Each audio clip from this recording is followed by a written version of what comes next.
या बातमीपत्राचे प्रायोजक आहेत टायझर।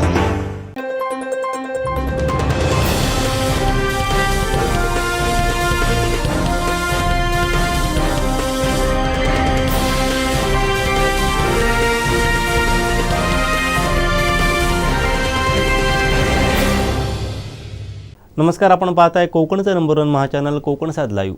बातमीपत्रात आपलं स्वागत। सुरुवात करूया हेडलाईन्सनं।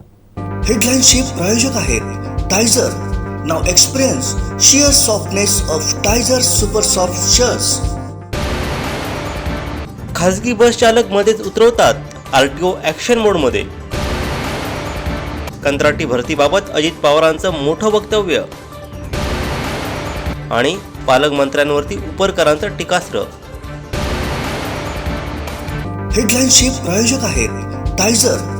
Now experience sheer softness of Tizer super soft shirts. आता पाहूया सविस्तर बातम्या। आता डोळ्यांच्या सर्व आजारांवर अत्याधुनिक उपचार कणकवलीत, तेही अगदी माफक दरात। नॅप आय हॉस्पिटल मिरज संचलित विवेकानंद नेत्रालय आणि रेटिना सेंटर मध्ये आजपर्यंत 15,000च्या वर डोळ्यांची ऑपरेशन्स, विना टाका विना इंजेक्शन मोतीबिंदू शस्त्रक्रिया, डोळे तपासणी, चष्मा, तिरळेपणा आणि डोळ्यांच्या सर्व आजारांवर उपचार। डायबेटिक आणि उच्च रक्तदाब असलेल्या रुग्णांवरही डोळ्यांचे उपचार। आजच संपर्क करा विवेकानंद नेत्रालय आणि रेटिना सेंटर, प्रहार कार्यालयाच्या शेजारी, सनराइज टॉवर, श्रीधर नाईक चौक, मुंबई गोवा हायवेवर, कणकवली।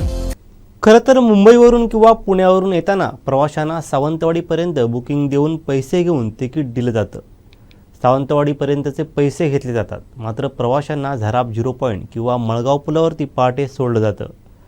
गणेश चतुर्थी जवळ आल्यानं हा प्रश्न पुन्हा एकदा ऐरणीवरती आला आहे।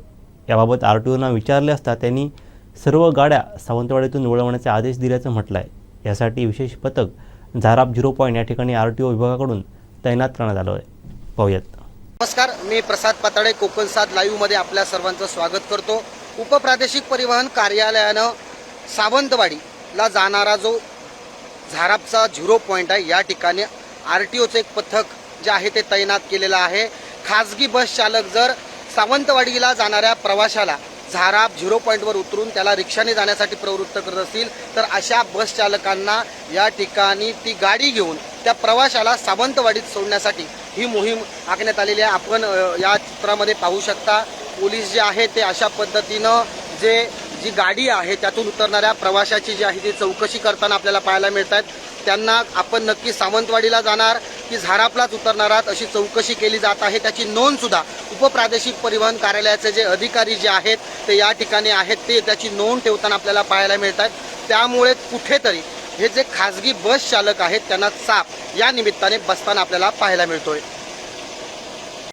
आपला गौरी गणपती जो सण आहे ना, त्यात जे मुंबई आणि पुण्यावरून जे बसेस येतात आणि ते गोव्याकडे जे जातात, जे झारापला जे प्रवासी उतरणार आहेत, तर जे झारापला उतरून ज्यांना सावंतवाडीला जाणार आहेत तर ते बस सावंतवाडीला न जाता डायरेक्ट गोव्याला जात असतील नॅशनल हायवेने, तर त्यासाठी आम्ही दिनांक 15/9 ते 19/9 या दरम्यान आम्ही सकाळी 5 ते दुपारी 11 वाजेपर्यंत आम्ही आमचे स्क्वॉड नेमलेलं आहे।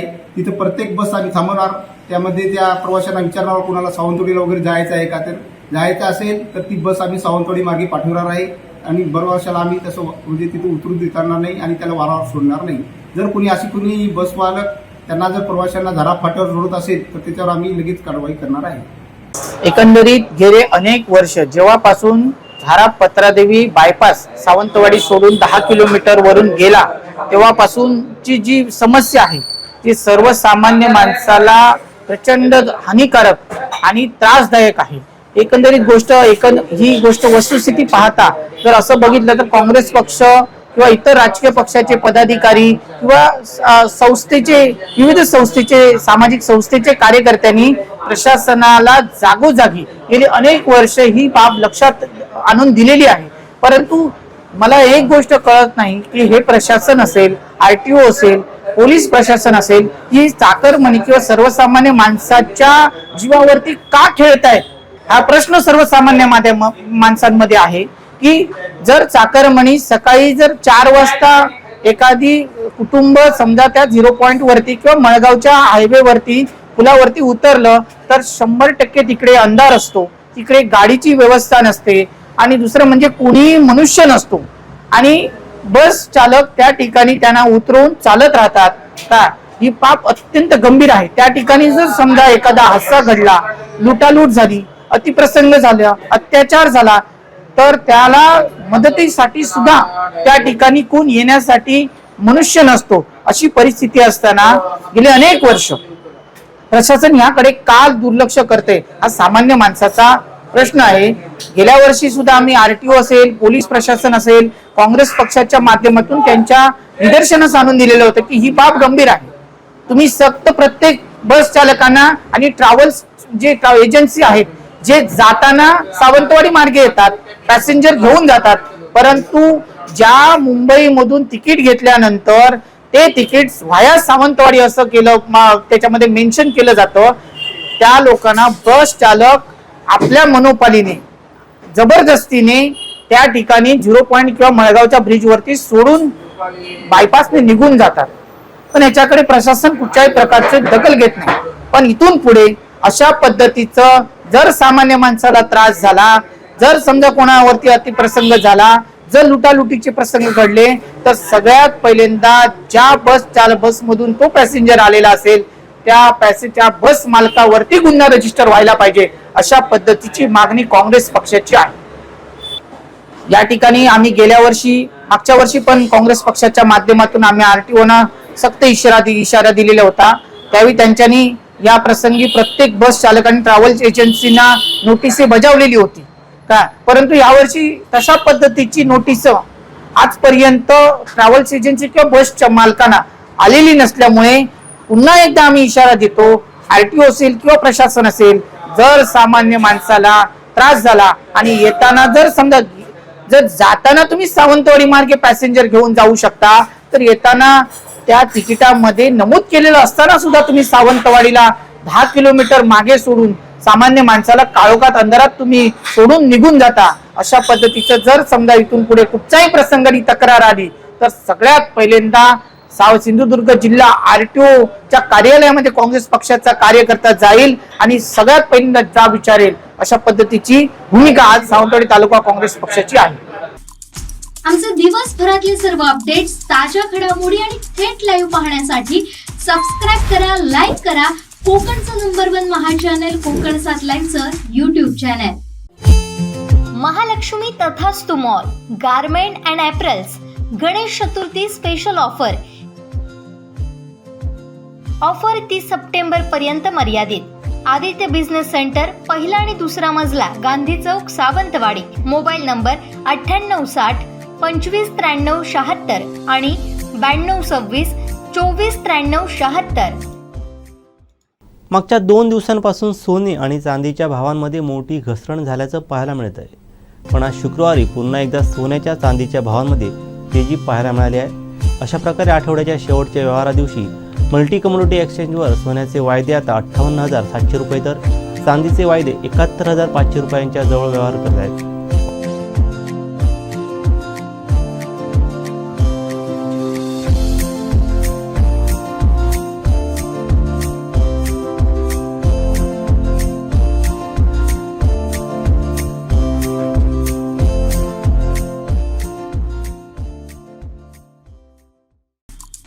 आमचे दिवसभरातले सर्व अपडेट्स, ताज्या घडामोडी आणि थेट लाईव्ह पाहण्यासाठी सबस्क्राईब करा, लाईक करा कोकणचं नंबर 1 महा चॅनल कोकण 7 लाईव्हचं YouTube चॅनल.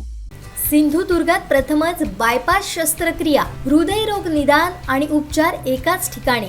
बायपास शस्त्रक्रिया, एंजिओग्राफी, एंजिओप्लास्टी, हृदयाची सोनोग्राफी, ट्रेडमिल चाचणी, हृदयविकार तपासणी अशा अत्याधुनिक सुविधा. MJPJAY योजनेअंतर्गत बायपास आणि एंजिओप्लास्टी अगदी मोफत. आवश्यक कागदपत्रे, ओळखपत्र, मतदान card, Aadhaar card, ration card, bank passbook, mobile number. Cashless सेवा उपलब्ध. Super speciality life time hospital, Padve, Kasal Malvan मार्गालगत, तालुका कुडाळ, जिल्हा सिंधुदुर्ग. राष्ट्रवादीच्या फुटीनंतर निवडणूक आयोगाच्या भूमिकेवरती जयंत पाटील यांनी महत्त्वाचं वक्तव्य केलं आहे. पाहूयात. बैठकीला आले नाही, येणार होते मला माहिती. आज मेळावा होतो तुमचा राष्ट्रवादीचा, काय मेळाव्याचा विषय आहे? मेळावा नाही, कार्यकारिणीची शहर कार्यकारिणीची बैठक बोलवलेली आहे प्रशांत जगतापांनी.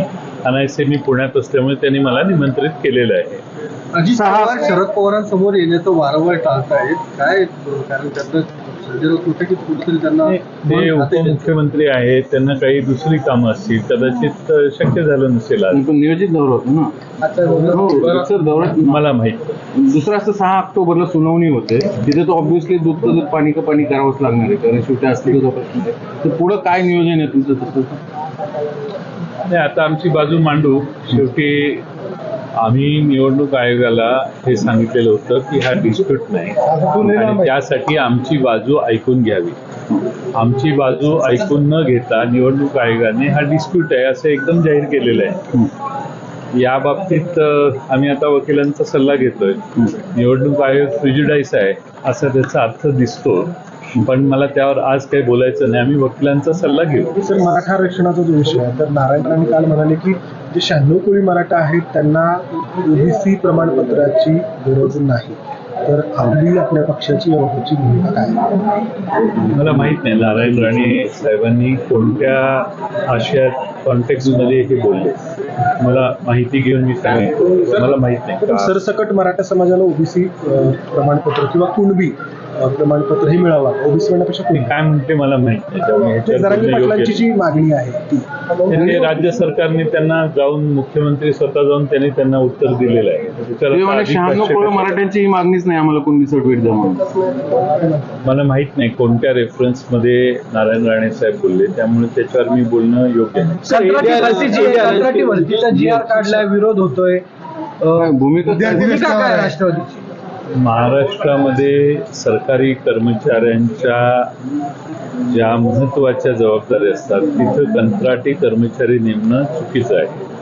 कंत्राटी कर्मचाऱ्यांची संख्या वाढवून सरकारने राज्य सरकारच्या अत्यंत महत्त्वाच्या ज्या जबाबदाऱ्या कर्मचारी क्लार्कपासून सेक्रेटरीपर्यंत पार पाडल्या जातात, त्यात मला माहिती आहे सेक्रेटरी काही कंत्राटी नेमणार नाही आहे, पण खालच्या स्तरावरचा जो स्टाफ आहे तो नेमवत असताना जबाबदारीची पदं देखील कंत्राटी पद्धतीने जर भरली तर ते अतिशय गंभीर आहे.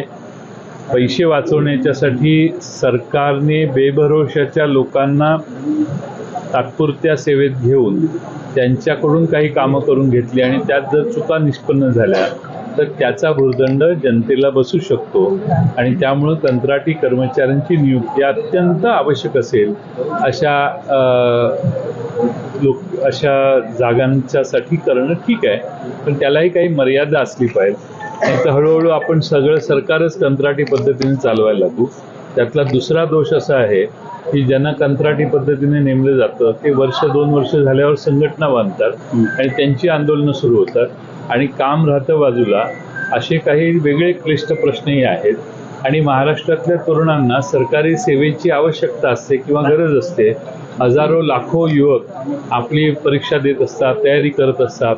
कधी ना कधी शाश्वत अशा नोकरीची आपल्याला संधी मिळेल असं वाटत असतं. शेवटी नाईलाजानं त्यांना कंत्राटी कामावर बसावं लागतं आणि कंत्राटी कामावर गेलेला जो युवक असतो तो कायम त्याचं आयुष्य अधांतरी असतं आणि म्हणून कंत्राटी कामापेक्षा कायम स्वरूपाच्या नोकऱ्या कमी होणार नाहीत याची काळजी सरकारनं देखील घेतली पाहिजे. त्या कंपन्या ज्या आहेत मी उघड बघितलं दिसतात ते भाजप आमदारांच्या आहेत. मी नाव सांगतोय. पुढचं गंभीर प्रश्न आहे, तुम्ही म्हणताय ते बरोबर आहे आणि अशा गोष्टी असतील तर त्याने आणखीनच म्हणजे काही आपल्या सोयीच्या लोकांना पोचण्यासाठी कंत्राटी भरती त्यांच्यामार्फत करून त्यांना इनडायरेक्टली फायनान्शियल बेनिफिट देण्याचा जर प्रयत्न होत असेल तर हे अतिशय गंभीर आहे.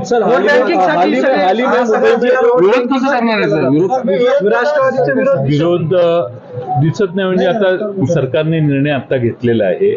लोकांच्या प्रतिक्रिया, युवकांच्या, महाराष्ट्रातला समस्त युवक आज क्षुब्ध झालेला आहे. सरकारच्या विरोधात त्याची मानसिकता आहे की ह्या सरकारला कामाचं गांभीर्य नाही अशी भूमिका सामान्य महाराष्ट्रातल्या सर्व युवकांची आहे आणि विरोधी पक्ष म्हणून आम्ही ती भूमिका हळूहळू मांडणार आहोत सगळीकडे. सर, विजयकुमार गावित यांच्या कन्येला केंद्रीय योजनेत 10 कोटींचं अनुदान मिळाल्याचा आरोप काँग्रेसने केलेला आहे आणि स्वतः सुप्रिया गावित या त्याच्या लाभार्थी आहेत असं आरोप केला जातो.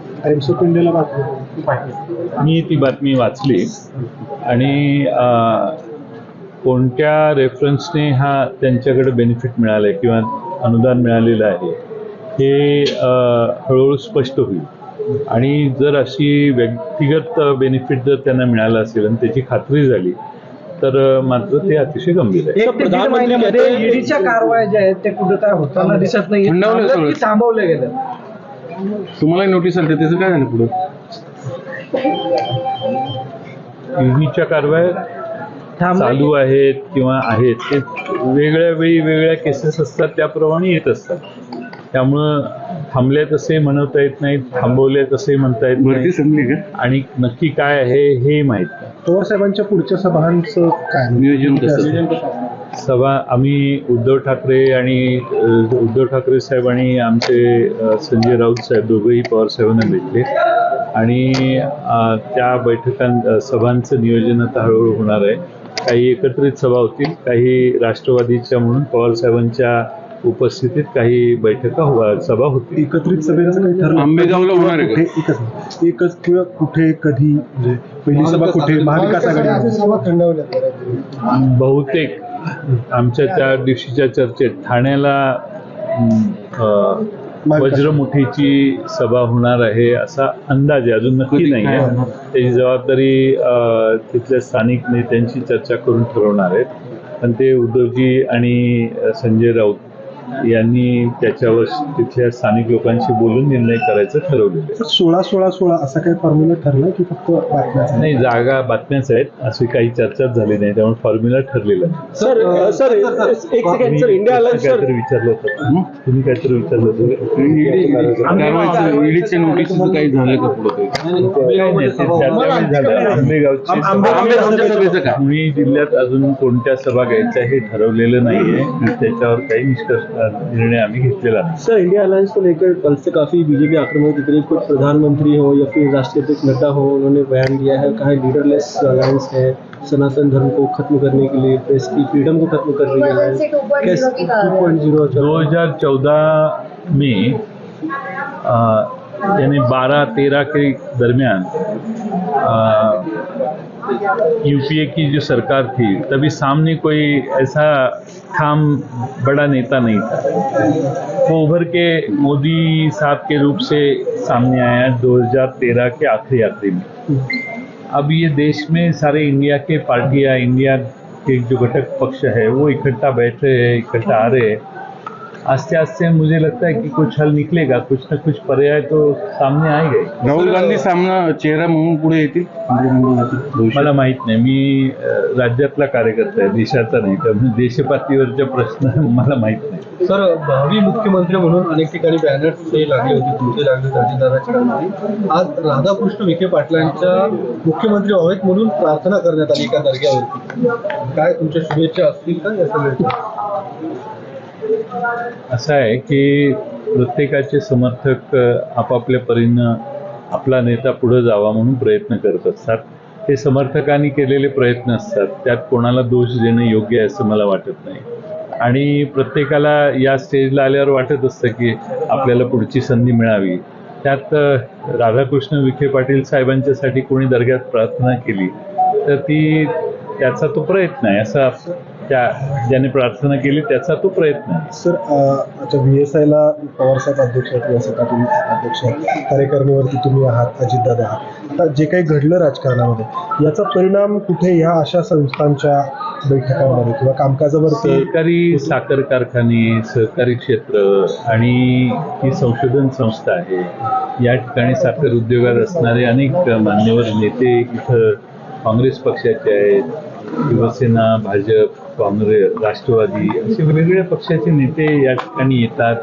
काही जण त्या गव्हर्निंग काउन्सिलचे सदस्य आहेत आणि त्यामुळं याच्यात काही पक्षीय राजकारण आणि अभिनिवेश कधीच येत नाही. आणि साखर उद्योगांची ही संस्था आहे, ही काही राष्ट्रवादीची किंवा काँग्रेसची किंवा भाजपची संस्था नाही आहे. आणि पवारसाहेब हे सर्वमान्य या क्षेत्रातले नेतृत्व असल्यामुळे त्यांच्या अध्यक्षतेखाली ही संस्था भरभराटीला आलेली आहे. देशातली अग्रगण्य संस्था आहे. महाराष्ट्राबरोबर गुजरातमध्ये देखील आता संशोधनाचं एक सेंटर काढायचं असा आमच्या संस्थेचा प्रयत्न आहे. त्यामुळे महाराष्ट्राच्या शेजारची जी राज्य आहेत, कर्नाटक असेल, तामिळनाडू असेल किंवा मध्य प्रदेश असेल, गुजरात असेल, तिथले कारखाने या संस्थेशी संबंध ठेवून त्यांचे सल्ले घेतात. त्यामुळे तिथं जाऊन देखील संशोधनाचं केंद्र उभं करायचं, तिथं फार्म डेव्हलप करायचे, तिथं नव्या ऊसाच्या जातींची डेव्हलपमेंट करायची कामं चालू असतात. त्यामुळे या आवारात पक्षाचे अभिनिवेश, पक्षाचे जोडे काढून सगळेजण येतात आणि महाराष्ट्रातल्या ऊस उत्पादकांची प्रगती कशी होईल हा एकमेव उद्देश इथं असतो. दुष्काळ कार्यकारिणीची एक बैठक आता होणार आहे, तर नवीन कार्यकारिणी येणार आहे किंवा काही बदल होणार आहेत? कारण समोरच्या गटाकडून जम्बो कार्यकारिणी जवळपास 300 पदाधिकाऱ्यांची कार्यकारिणी जाहीर करण्यात आली. प्रशांत जगताप अध्यक्ष आमचे आहेत आणि या शहरात मला वाटतं 250 लोकांची कार्यकारिणी आहे. त्यातल्या बहुतेक सगळ्यांना निमंत्रण आहे. त्यातल्या बरेचसे कार्यकर्ते कालच त्यांनी बोलवायचा निर्णय घेतलेला आहे. त्यामुळे किती हजर राहतात आज मला माहीत नाही, पण ती बैठक आज बोलवलेली आहे. आणि राष्ट्रवादीचे जे या शहरातले कार्यकर्ते आहेत ते सगळे कार्यकारिणीवर असणारेच फक्त तिथं बोलवले, ते आज हजर राहतील. आता दुसऱ्या पक्षाची कार्यकारिणी किती मोठी आहे याच्यावर त्या पक्षाची लोकप्रियता ठरत नाही, हे कायम लक्षात ठेवा. दुष्काळ परिस्थिती आहे, दुष्काळ जाहीर करत नाही सरकार, एकंदरीत अशी परिस्थिती अनेक ठिकाणी महाराष्ट्रातल्या अनेक जिल्ह्यांमध्ये दुष्काळ आहे. पाण्याचं संकट सगळीकडे निर्माण होणार आहे. अनेक ठिकाणी धरणात पाणी कमी आहे, पाण्याचा साठा कमी आहे, मर्यादित आहे. अनेक ठिकाणी सरकारने सुयोग्य अशी मॅनेजमेंट योग्य वेळी केलेली नसल्यामुळं काही पाण्याचं संकट निर्माण होणार आहे. पिण्याच्या पाण्याचं संकट होणार आहे, शेतीच्या पाण्याचंही संकट येणार आहे. आणि एकंदरच दुष्काळाला तोंड देण्यासाठी सरकारने लक्ष दिलं पाहिजे. सरकार अजून या कोणत्याही बाबीवर लक्ष केंद्रित करताना दिसत नाही. 17 तारखेला मराठवाड्यात औरंगाबादला त्यांनी बैठक बोलवलेली आहे. प्रचंड खर्च करून ती बैठक होते. अनेक पंचतारांकित हॉटेलमध्ये सर्व मंत्री महोदय राहणार आहेत असं बातमीच मी वाचली. आता त्यात किमान महाराष्ट्रातल्या दुष्काळ परिस्थितीला तोंड देणाऱ्या शेतकऱ्याला काही ना काही दिलासा सरकारने द्यावा ही आमची सरकारकडे मागणी. आमचे दिवसभरातले सर्व अपडेट्स, ताज्या घडामोडी आणि थेट लाईव्ह पाहण्यासाठी सबस्क्राईब करा, लाईक करा कोकणचं नंबर 1 महा चॅनल कोकण 7 लाईव्हचं YouTube चॅनल.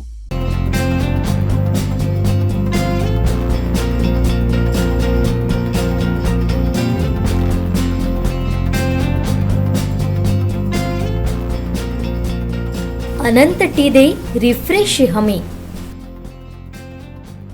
राज्याच्या काही विभागांमध्ये तातडीनं पदभरती करणं आवश्यक आहे. त्यामुळे राज्य सरकारनं विविध विभागांमध्ये कंत्राटी स्वरूपात पदभरती करण्याचा निर्णय घेतला आहे. मात्र कंत्राटी पदभरतीचा निर्णय हा कायमस्वरूपी नसून तो तात्पुरत्या स्वरूपाचा आहे, असं स्पष्टीकरण उपमुख्यमंत्री अजित पवार यांनी शुक्रवारी दिलं आहे.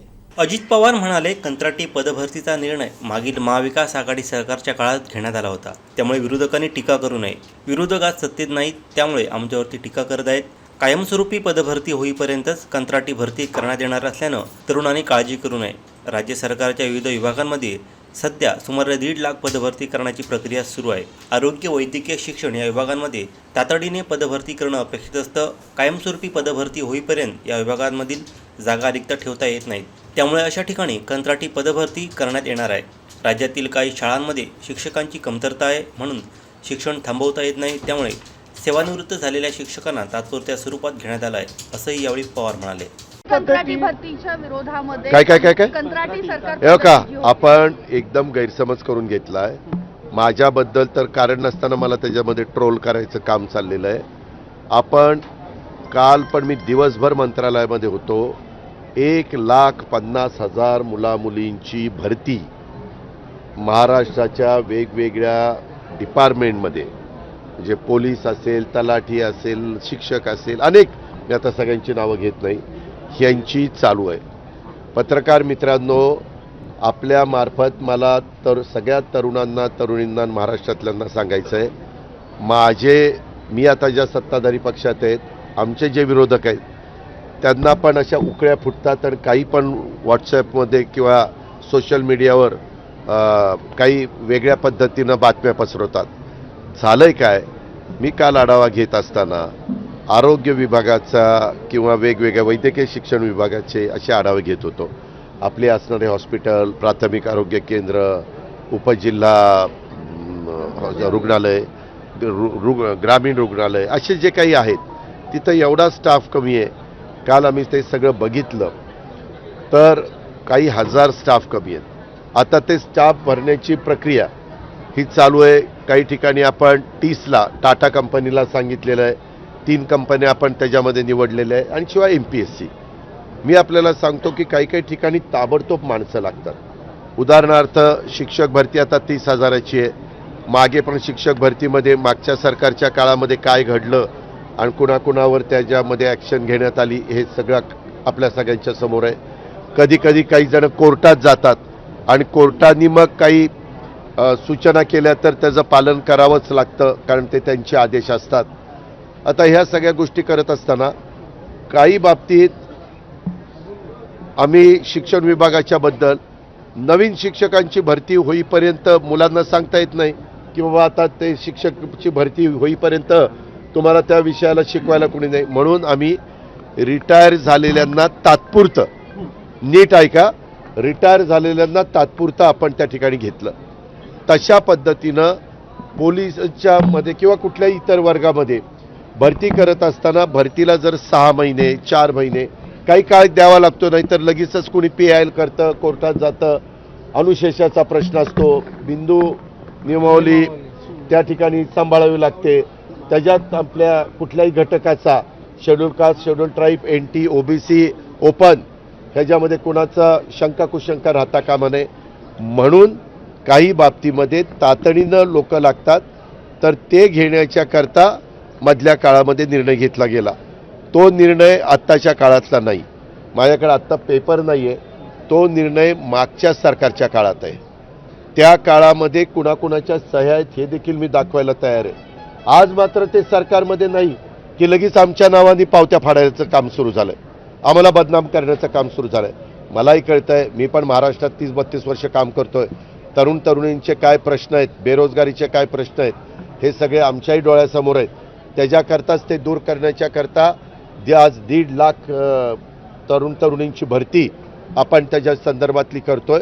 परंतु काही काही जागात आज डॉक्टर समजा 31 तारखेला रिटायर झाला तर तिथं लगेच डॉक्टर द्यावा लागतो. तिथं काही डॉक्टर 4 महिन्यांनी वगैरे थांबावं लागत नाही. म्हणून काही बाबतीमध्ये तात्पुरत्या जागा, रेग्युलर जागा भरेपर्यंत आपण तिथं तो निर्णय घेतला, कायमचा नाही. कारण कॉन्ट्रॅक्टर म्हणल्यानंतर हा समजा कॉन्ट्रॅक्ट ह्याला मिळालं तर आम्ही सांगणार की 4 महिने तुझा माणूस दे, आमचा माणूस रुजू झाला की आम्ही त्याला सोडून देणार. हे लक्षात घ्या. ते काही आलं नाही. मी बोलताना बोलून त्याच्यामध्ये एक बोललो किंवा असं आहे, परंतु वस्तुस्थिती सांगितली. परंतु ती भूमिका मुख्यमंत्री म्हणून एकनाथराव शिंदेंची पण नाही, देवेंद्र फडणवीसांची पण नाही आणि माझी पण नाही. त्याच्यामुळं कारण नसताना गैरसमज करण्याचं काही कारण नाही. यार आपला कायमचा राहणार बाळा. त्याचं कारण असं आहे, दर महिन्याला एवढ्या मोठ्या सरकारमध्ये रिटायर होत असतात लोक. बऱ्याचदा भरती झाली की भरती झाल्यानंतर पुढं 6 महिने भरती नाही झाली, वर्षभर भरती नाही झाली तर त्यामध्ये त्या जागा मग मोकळ्या राहिल्या तर आमच्याकडं सर्वसामान्य माणूस येतात. अजित पवार इथं नर्सेस नाही आहेत, अजित पवार इथं पॅरामेडिकल स्टाफ नाही, मुख्यमंत्री महोदय इथं डॉक्टर नाही, मुख्यमंत्री महोदय इथं अमुक अमुक स्टाफ नाही, असं होतं ना. आम्ही तर 1.5 लाखाची भरती तुम्ही जे सांगताय तर रिटायर्ड होण्याआधी तुम्ही भरतीची प्रोसेस सुरू करू शकत नाही का? बाई सांगणं खूप नाही. मी तुला सांगतो, सांगणं खूप सोपं आहे. ह्याच्यामध्ये अनेकदा भरत्या ह्या कोर्टामध्ये काही काही जण गेल्यानंतर तिथं 3-3, 4-4 महिन्याची स्थगिती येते. शेवटी तिथं येणाऱ्या पेशंटला बाबा कोर्ट मॅटर चालू आहे म्हणून सांगून चालत नाही, त्यांची नड भागवावी लागते. सरकार चालवत असताना इतक्या वेगवेगळ्या प्रकारच्या अडचणी येतात. मी शिक्षकांच्या बद्दल पण सांगितलं, मी इतरांच्याही बद्दल सांगितलं. आणि भरती ही 1.5 लाखाची कुठल्याही मागच्या पण सरकारने एवढी मोठी भरती केली नाही, हेही आपण लक्षात घ्या. आमचे दिवसभरातले सर्व अपडेट्स, ताज्या घडामोडी आणि थेट लाईव्ह पाहण्यासाठी सबस्क्राईब करा, लाईक करा कोकणचं नंबर 1 महा चॅनल कोकण 7 लाईव्हचं YouTube चॅनल. तांबूस फुटता उधळलाली भूपाळी रामपारी, दिशा नाही उजळल्या आल गोकुळ आपुल्या दारी. निर्भेळ आणि सकस चवीच गोकुळ लई भारी, निर्भेळ आणि सकस चवीच गोकुळ लई भारी. चव आहे कोल्हापुरी गोकुळ लई भारी, चव आहे कोल्हापुरी गोकुळ लई भारी. गोकुळची दर्जेदार दुग्ध उत्पादने. गोकुळ, अस्सल चव कोल्हापूरची. चव आहे कोल्हापुरी गोकुळ लई भारी. माझी वसुंधरा अभियानाअंतर्गत वेंगुर्ला नगर परिषदेमार्फत फुलपाखरांच्या प्रजातींची विविधता समजून घेणं, फुलपाखरांची वैज्ञानिक मोजणी कशी करावी याबाबतची माहिती देणं, फुलपाखरांच्या मधुरस आणि खाद्य वनस्पतींचं संवर्धन करणं या हेतूनं फुलपाखरू उत्सव आज घेण्यात आला आहे. स्वच्छ वेंगुर्ला, स्वच्छ वेंगुर्ला, स्वच्छ वेंगुर्ला, स्वच्छ वेंगुर्ला, स्वच्छ वेंगुर्ला. पृथ्वीच्या वातावरणात सद्यस्थिती जागतिक तापमानवाढीमुळे आमूलाग्र बदल होत आहेत. वातावरणातील निसर्गाचा समतोल ढासळत असून सजीवसृष्टीचा ऱ्हास होत आहे. यावरती उपाययोजनेचा एक अविभाज्य भाग म्हणून महाराष्ट्र शासनाकडून पंचमहाभूतांचं जतन व संवर्धन करण्याच्या हेतूने माझी वसुंधरा अभियान राबवण्यात येत आहे. या अभियानांतर्गत वेंगुर्ला नगर परिषद, ग्रीन नेचर क्लब व बॅरिस्टर बाळासाहेब खर्डेकर कॉलेज यांच्या संयुक्त विद्यमानं हा फुलपाखरू उत्सव घेण्यात आला. यावेळी उपस्थित शालेय विद्यार्थ्यांना फुलपाखरू, त्यांच्या विविध प्रजाती व फुलपाखरांविषयी इतर माहिती मार्गदर्शक नितीन कौठणकर व करिश्मा मोहिते यांनी दिली. यावेळी मुख्याधिकारी पारितोष कंकाळ, पर्यावरण दूत डॉक्टर धनश्री पाटील, स्वच्छता दूत सुनील नांदोसकर, माजी नगराध्यक्ष दिलीप गिरप, माजी नगरसेवक प्रशांत आपटे, सुहास गौंडळकर, श्रेया मयेकर, खर्डेकर महाविद्यालयाचे प्राध्यापक आरोलकर यांच्यासहित विविध मान्यवर उपस्थित होते. यावेळी केंद्र शासनामार्फत इंडियन स्वच्छता लीग सीझन 2 ही स्पर्धा आयोजित करण्यात आली आहे. या स्पर्धेमध्ये वेंगुर्ला नगर परिषदेने वेंगुर्ला आयकॉन्स नावानं सहभाग नोंदवला आहे. याला अनुसरून वेंगुर्ला नगर परिषदेमार्फत विविध कार्यक्रमांचं नियोजन करण्यात आलं आहे. या कार्यक्रमाचा शुभारंभ यावेळी करण्यात आला. माझी वसुंधरा अभियान 4.0 आणि स्वच्छ सर्वेक्षण 2023 तसेच इंडियन स्वच्छता लीग 2.0 याच्या अंतर्गत आपण green nature club, barrister Khardekar college आणि वेंगुर्ला नगर परिषद यांच्या संयुक्त विद्यमाने एक आगळावेगळा नाविन्यपूर्ण कार्यक्रम आज आपण वेंगुर्ला शहरामधील कालेलकर नाट्यगृहामध्ये आयोजित केला होता. हा कार्यक्रम फुलपाखरू महोत्सव म्हणून आज आपण साजरा केला. या महोत्सवामध्ये वेंगुर्ला शहरातील सर्व शाळेतील विद्यार्थी, खर्डेकर कॉलेजचे विद्यार्थी, सर्व शिक्षकगण, प्राध्यापक आणि विशेष या कार्यक्रमासाठी मार्गदर्शक म्हणून फुलपाखरूंवर केलेला विशेष स्टडी ते मार्गदर्शक म्हणून आपल्याला लाभले होते. हा नाविन्यपूर्ण उपक्रम आज खूप चांगल्या रीतीने साजरा करण्यात आला.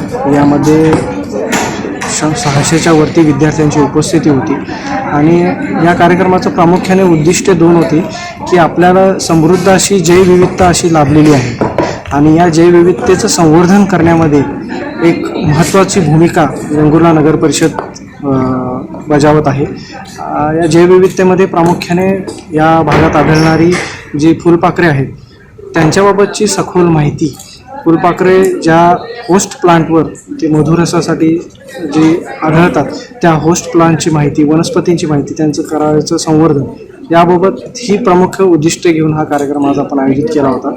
आणि या कार्यक्रमासाठी विशेष मार्गदर्शक म्हणून आपल्याला 2 शहरातीलच बॅरिस्टर खर्डेकर कॉलेजचे माजी विद्यार्थी जे आता ह्या विषयावर PhD करत आहेत ते मार्गदर्शक म्हणून लाभले होते. त्यांनी चांगलं मार्गदर्शन केलं आहे आणि विद्यार्थी नक्कीच या कार्यक्रमामधून मिळालेल्या संदेशामधून त्यांच्या अवतीभोवती आढळणारी जैवविविधता यांचे संवर्धन करण्यामध्ये महत्त्वाची भूमिका बजावतील यामध्ये दुमत नाही. स्वच्छता लीग, इंडियन स्वच्छता लीग 2.0 म्हणजे दुसरे पर्व भारत सरकारमार्फत लॉन्च करण्यात आलेले आहे आणि त्या लीगमध्ये आपला वेंगुर्ला नगर परिषद, वेंगुर्ला आयकॉन्स या टीमसहित उतरलेला आहे. या टीमच्या कॅप्टन धनश्री पाटील मॅडम आहेत आणि आपल्या नगर परिषदेचे ब्रँड अँबॅसेडर श्री नामदोसकर सर आहेत. आणि या इंडिया स्वच्छता लीग 2.0च्या अंतर्गत आपण 17 तारखेला कांदळवन स्वच्छता मोहीम मांडवी येथे आयोजित केलेली आहे. तर या निमित्ताने मी सर्व शहरातील नागरिकांना, विद्यार्थिनींना आवाहन करतो की या बीच मांडवी स्वच्छता मोहीममध्ये, कांदळवन स्वच्छता मोहीममध्ये मोठ्या संख्येने उपस्थित राहावे व आपला मोलाचा सहभाग या पर्यावरण संवर्धनामध्ये दर्शवावा असं मी आवाहन करतो. आमचे दिवसभरातले सर्व अपडेट्स, ताज्या घडामोडी आणि थेट लाईव्ह पाहण्यासाठी सबस्क्राईब करा, लाईक करा कोकणचं नंबर 1 महा चॅनल कोकण 7 लाईनचं YouTube channel. Mahalakshmi Tathastu mall, garment and apparels, Ganesh Chaturthi special offer 30 September पर्यंत मर्यादित. आदित्य बिझनेस सेंटर, पहिला आणि दुसरा मजला, गांधी चौक, सावंतवाडी. मोबाईल नंबर 9860 2593 76 आणि 9226 2493 76.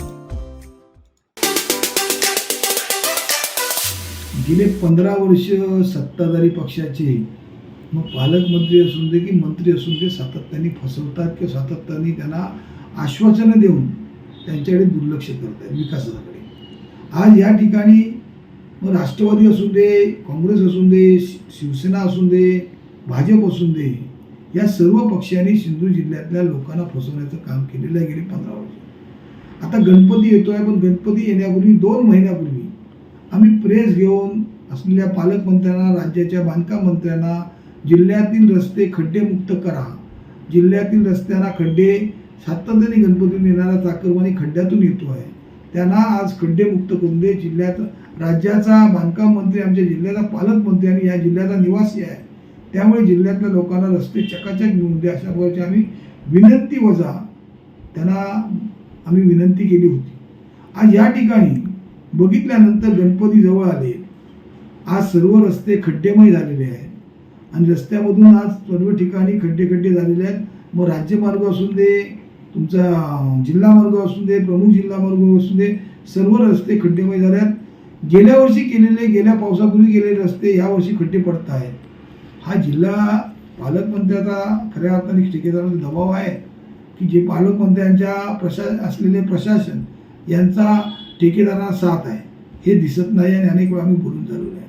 पालकमंत्र्यांनी राष्ट्रीय महामार्ग एकेरी चालू करणार याच्याकडे जास्त लक्ष दिलं असला तरी बऱ्याच ठिकाणी आज या रस्त्यावरतून जाणाऱ्या, गावागावात जाणाऱ्या गाड्या आज खड्ड्यातून जात आहेत आणि त्यामुळे बऱ्याच लोकांचे आजार होण्याची शक्यता आहे.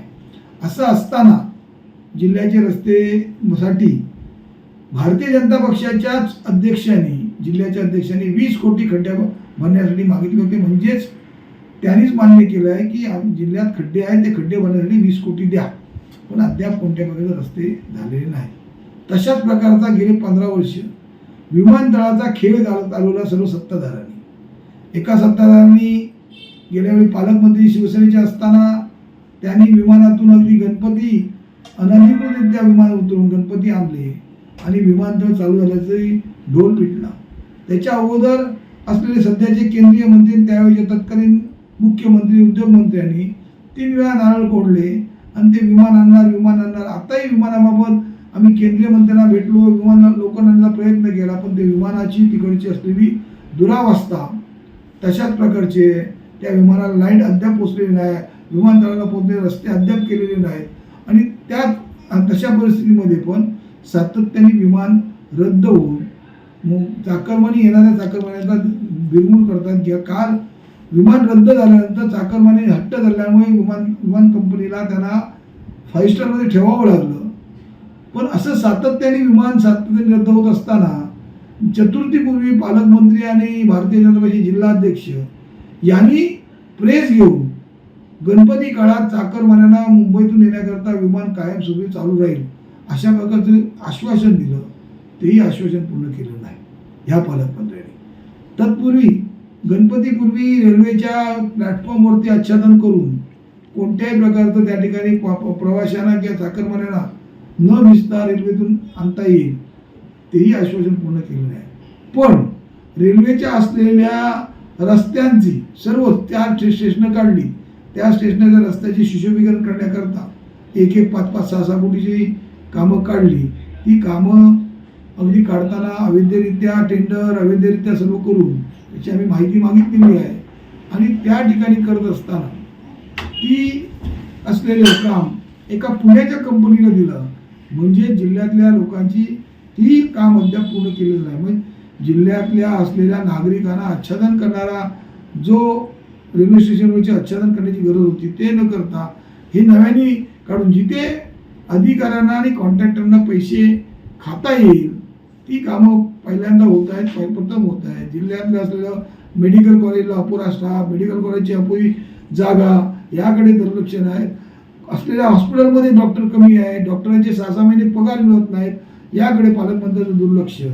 आणि याचबरोबर पालकमंत्री ज्या घोषणा करतात त्या घोषणा पाळत नाहीत, पालकमंत्री जे बोलतात त्याप्रमाणे वागत नाहीत. त्यामुळे पालकमंत्र्यांनी आपल्या एका सभागृहातला बोललेला व्हिडिओ दाखवून टाकतायत परिस्थिती भाजपने की रस्त्याच्या कोण आड येईल त्याला मी बघून घे. आम्ही रस्त्याच्या आड न येता जिल्ह्यातले रस्ते खड्डेमुक्त करा. जिल्ह्याचा पालकमंत्री, जिल्ह्याचा रहिवासी आज राज्याचा बांधकाम मंत्री आहे, त्या बांधकाम मंत्र्यांनी जिल्ह्याचे रस्ते चकाचक करावेत अशा प्रकारची आम्ही मागणी 2 महिन्यापूर्वी केली, तरी पण अद्याप काही पालकमंत्र्यांमध्ये सुधारणा झाली नाही. जिल्ह्यातल्या जनतेला, जिल्ह्यातल्या चाकरमान्याला गणपती गेले 15 वर्ष खड्ड्यातूनच आणावे लागत आहेत. त्याची आम्हाला खऱ्या अर्थाने शोकांतिका आहे. त्यामुळे जिल्ह्यातल्या जनतेने ह्या सर्व सरकारवरती आता लक्ष देण्याची गरज आहे. सरकार तुमचा विकास करू शकत नाही, सरकार तुम्हाला कोणत्या प्रकारचं काय करू शकत नाही, अशा प्रकारच्या सरकारची परिस्थिती निर्माण झालेली आहे. आमचे दिवसभरातले सर्व अपडेट्स, ताज्या घडामोडी आणि थेट लाईव्ह पाहण्यासाठी सबस्क्राईब करा, लाईक करा कोकणचं नंबर 1 महा चॅनल कोकण 7 लाईनचं YouTube चॅनल. शेवटी ठळक घडामोडी पुन्हा एकदा. हेडलाईनचे प्रायोजक आहेत Tizer. Now experience sheer softness of Tizer Super Soft Shirts. खासगी बस चालक मध्येच उतरवतात, RTO ॲक्शन मोडमध्ये. कंत्राटी भरतीबाबत अजित पवारांचं मोठं वक्तव्य आणि पालकमंत्र्यांवरती उपरकरांचं टीकास्त्र. हेडलाईनचे प्रायोजक आहेत Tizer. Now experience sheer softness of Tizer Super Soft Shirts. बातमीपत्रात वेळ झाली ते थांबण्याची. पाहत राहा बदलत्या कोकणचा बुलंद आवाज. कोकणचं नंबर 1 महा चॅनल कोकण 7 लाईव्ह. धन्यवाद.